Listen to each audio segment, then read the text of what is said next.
All right. I've been a little bit behind lately. As you can see, I've been pretty busy working on my own program. You guys know that this all-wheel drive versus rear-wheel drive race, it takes a lot of time out of your own stuff and you get hung up on it. But I wanted to release the next 5 names. First, I forgot. I wanted to go through the first 5 that I released in the last video. If you haven't seen that, go ahead and go check that one out. Zach Beasley of Team Always Send It. They are going to bring their Corvette called Toothless. Shelton with his Corolla or whatever, wagon, whatever it is. Tyler DeSantis, Tyler No Boost, as you know him as. John Legato. And Brian White. Now, I've been seeing a lot of chatter about the first 5. I wanted to address some of the comments and, just give my opinion on the things. I heard some things about how so-and-so can do better, or why did Garrett pick me, or this or that, and saying that I'm not fit for this role, I don't go to any backside races, blah blah blah. I've gone over this a few times before, but I will again. Garrett picked me because, for one, we've known each other a long time. Garrett used to live in Omaha, where I am from, and we used to do stuff together way before he had a YouTube channel. And so he thought this opportunity was going to be great for me as a person, my brand, etc.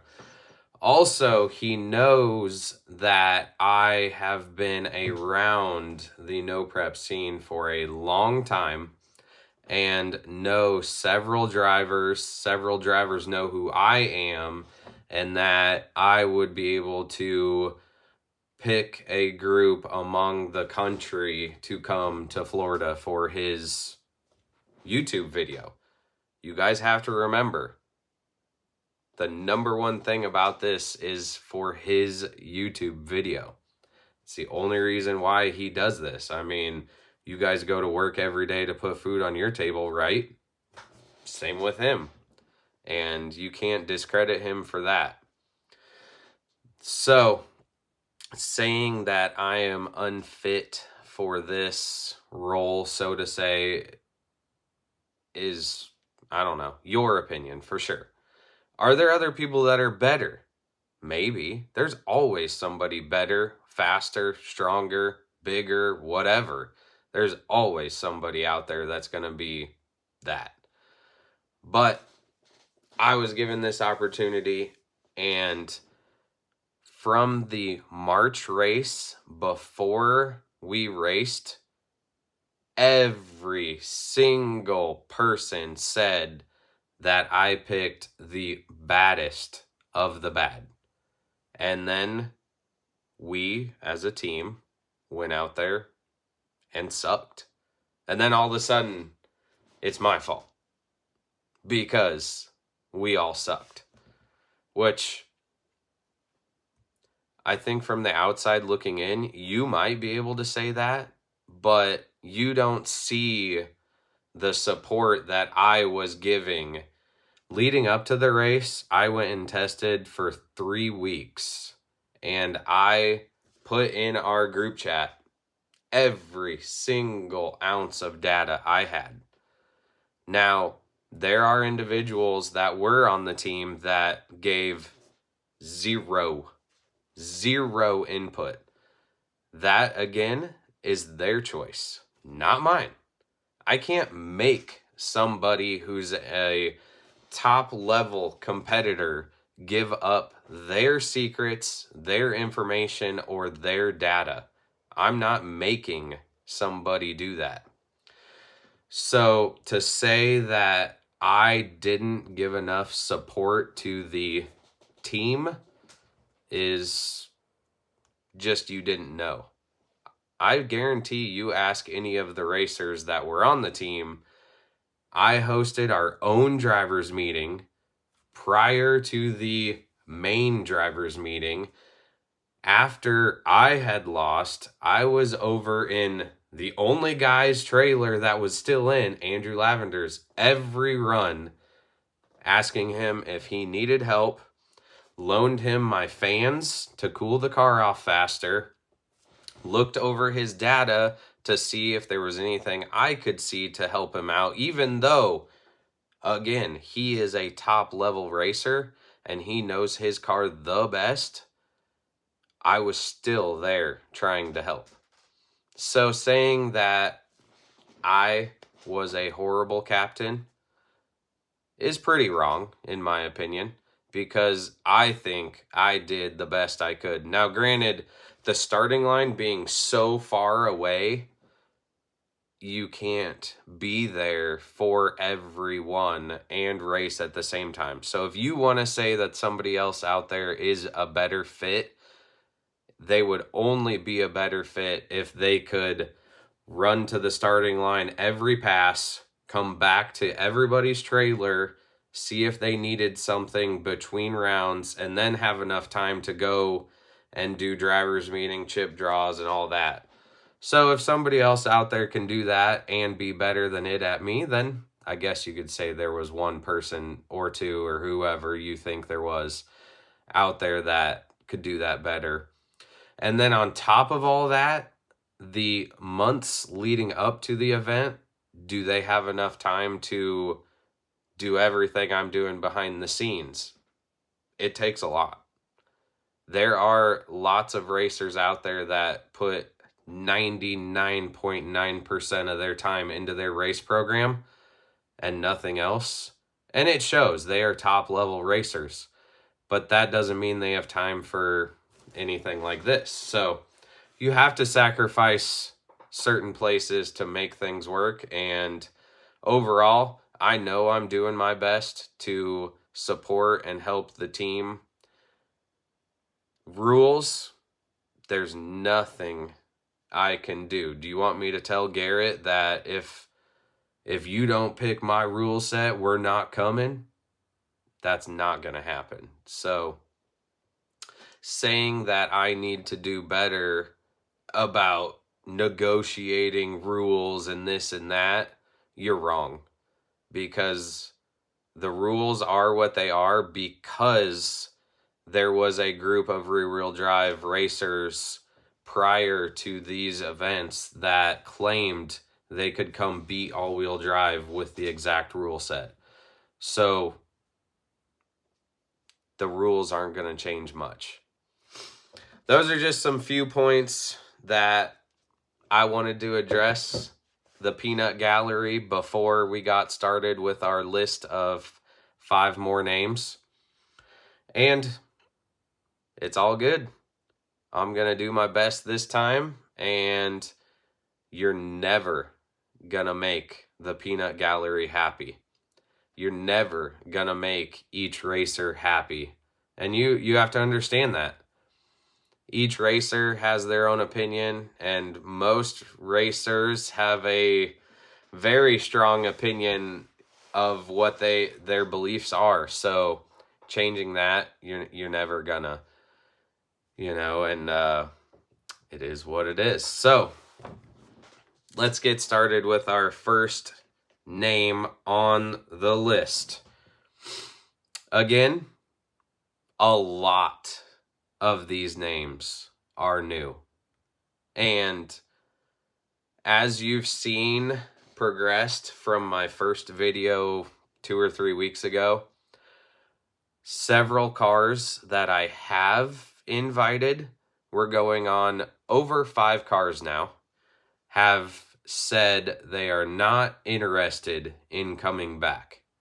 They were invited, but they just choose to, for whatever reasons, I'm not going to go exactly into every person's reason, but you've seen a few on Facebook, their reasons, but there are several that were on the team prior that they just cannot make it for one reason or another. So starting out, number 1 of this list, and again, they're never in any order. I changed my lists on my phone several times just for certain reasons and blah, blah, blah. But so this current order is just, it is what it is. I believe all of these guys are hungry.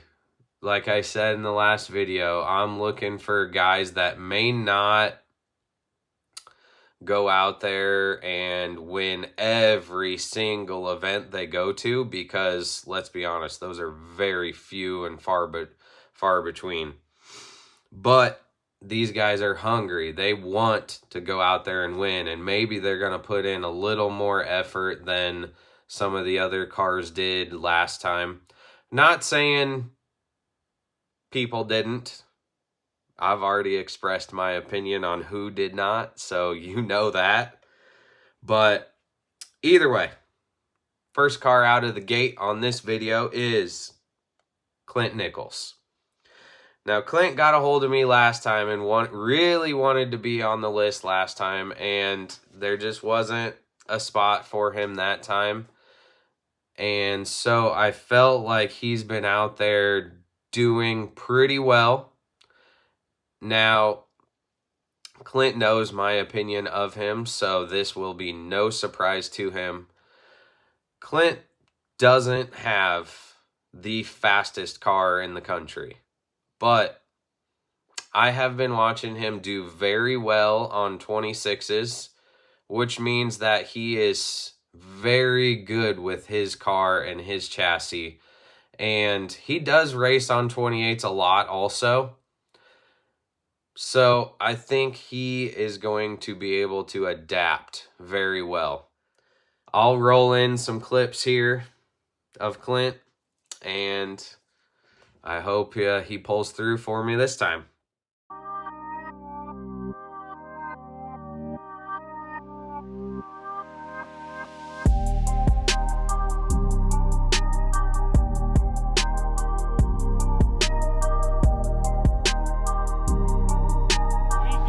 First pair.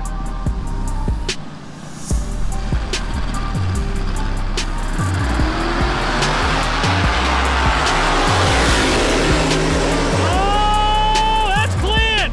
Clint getting the W. What a race. Looks like by about a car. We're going to go to the replay on that one. It was tight to half track, and Clint pulls away. Right here you can see Clint about a car right there. It's going to look like it's about a...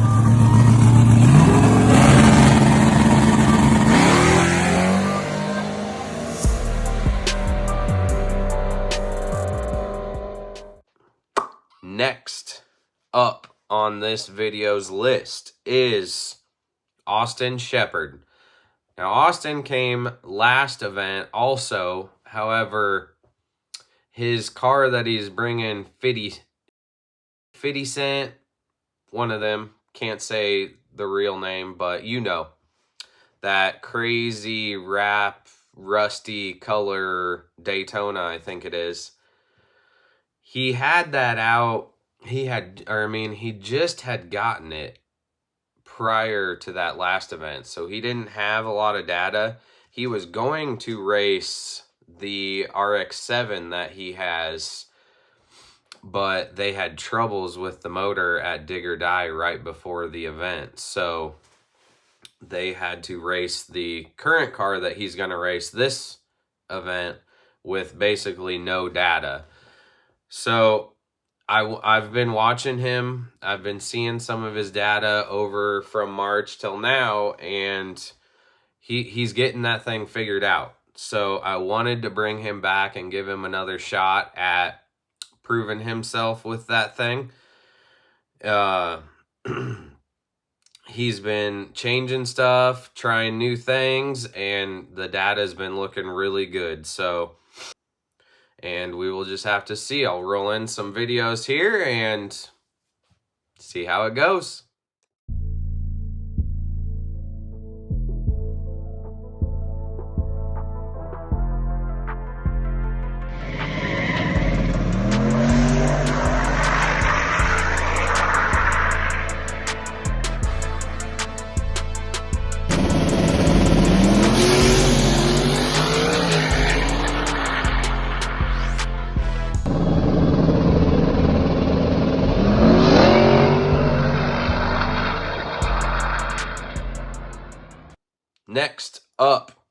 is a guy that I have not seen a lot in the past, but recently I have been noticing this car. I just didn't know his name. I didn't put name to car very well. But Johnny Christensen. Now, Johnny has been racing a lot out east at all of these backside events. He literally just won one recently. He's got, it's the front end's a little primered. Sometimes he races without it, I think, but he's been doing really well. A lot of times you'll see this thing wheeling at the finish line, coincidentally enough. No big wang or nothing like that either. So he's got the chassis hooking really good.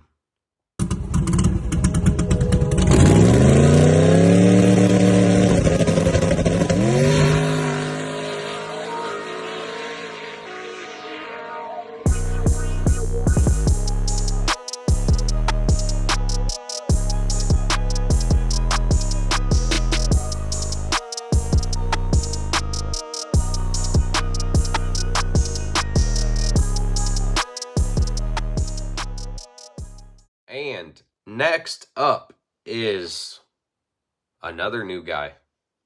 He doesn't even live in this country. Kind of odd having somebody outside of the country come, but another guy that fits the bill of really hungry, really motivated is Trevor Cordier from Canada. Now, Trevor has been around a long time. He owns his own tuning business. He tunes a lot of the cars around him. He tunes a lot of backside cars.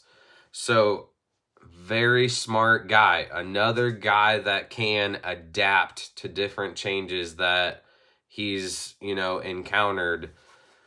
That I feel like is going to be a good attribute to have, So when Garrett obviously presented us with testing this time, so we can test the day before the race for $500 a pass. And in my opinion, if you are a sort of top level racer, but you have to rely on somebody else tuning, that's a tough avenue to go down because you don't know what changes to make or stuff like that. Most of these guys tune their own stuff, and that, I think, is a good feature to have throughout most of these cars because you can make changes right away. You can, as a driver, know what changes you need to do. Trevor's car also runs really good. It's set up specifically for backside racing, and he's been doing really well at some of these races. He's got it. This 240 is a newer car, so he doesn't have like a lot of wins, quote unquote, under his belt, but again, he's doing really well. So I think he'll be a good addition to the team.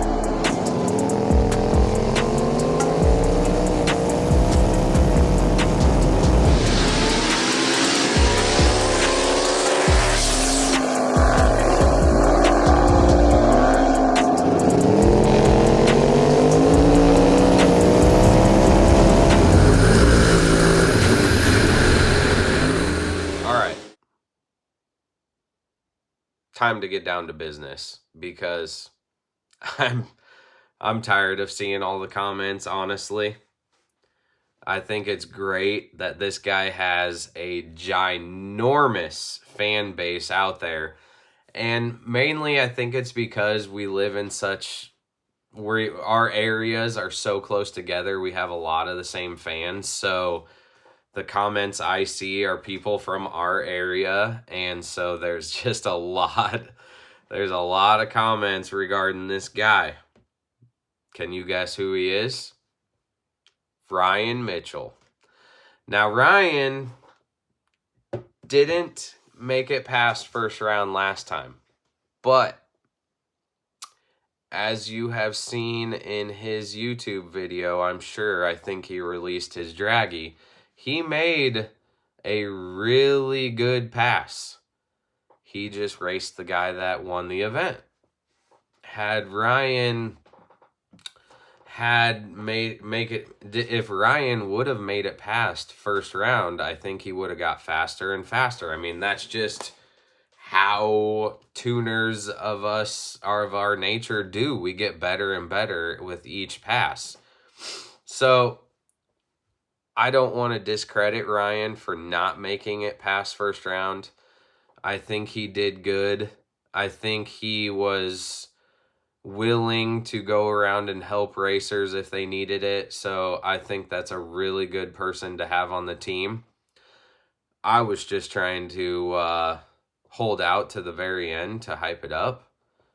But the YouTube warriors are just getting to me. I mean, let's be honest. Ryan has known he's been on the team for a long time. So if you have heard his hints in his YouTube videos here and there, talking about how, I hope I'm invited. He's been knowing for a while that he was invited, and I told him he couldn't tell anybody. So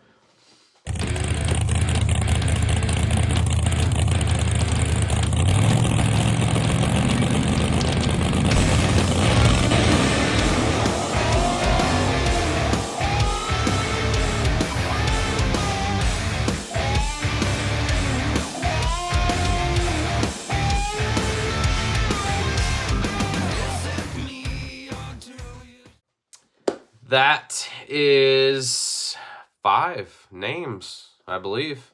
Let's go through them again. We got Clint Nichols, Austin Shepard, Johnny Christensen, Trevor Cordier, and Ryan Mitchell. That's 5. So, drop the comments below what you guys think. Leave your hate comments down below too. Well, that's the second 5. So we're up to 10. I'll try to get the last 6 coming out soon. I am still looking to lock in a couple cars. Like I talked about earlier in the video, I've been shot down several times because someone doesn't want to come for various reasons. So if you guys have your buddy, your brother, your uncle, your sister out there that wants to come, let me know. Either hit me up on Facebook. Be prepared to prove why. And yeah, just like I do with everybody, send me videos, send me draggies. I don't care about knowing your secrets, but you will have to prove why you think you should be on the team. Not just, hey, add Kevin. Okay, why should I add Kevin? You know, so. All right, well, that's it for this video. Guess we'll see. I'll release the other names here soon.